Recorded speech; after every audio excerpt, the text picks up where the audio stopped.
Gabay tungo sa pangarap. Pagmuklat ng mga mata, masisilayan na pupuno ng imahinasyon sa isipan. Tila nasasabik na ito'y mahawakan at maging sa maranasan. Nabanaag na nais masaksihan, ngunit bago ang lahat, pagsubok siyang kailangan makaharap. Kung saan sa bawat laban, kailangan munang mapagtagumpayan bago mithiin ay maganap. Gurong tagamasid, kahit saan ka mang silid, mga mata nila'y kahit saang gilid. Problema, gurong nandiyan handang makinig, payo at pagpapadama ng pag-ibig.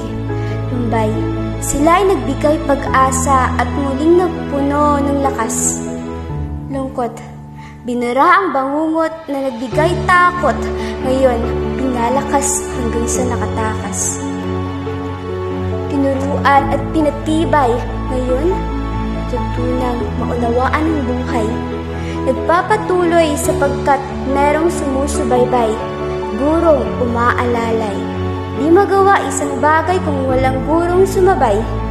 Lahat maaring maging guro, ngunit walang makakapagpabago sa pusong totoo. Ang bawat paghigpit, ito ay dahilan kung bakit kumakapit. Bawal, ito ang dahilan kung bakit naging ligtas sa anumang trahedyang malapit. Bawat salita ay di parusa, bagkus ito ang magbibigay sa atin ng pag-asa.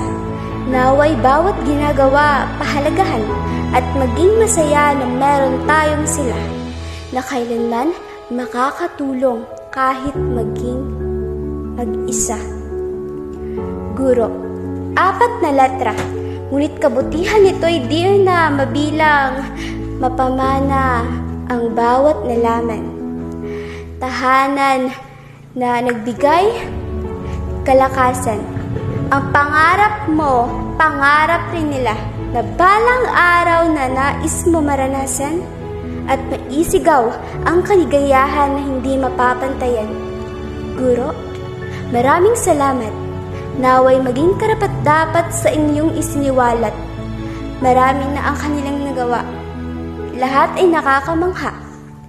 Maraming salamat sa lahat. Kayo ang nagbigay pamagat sa aklat.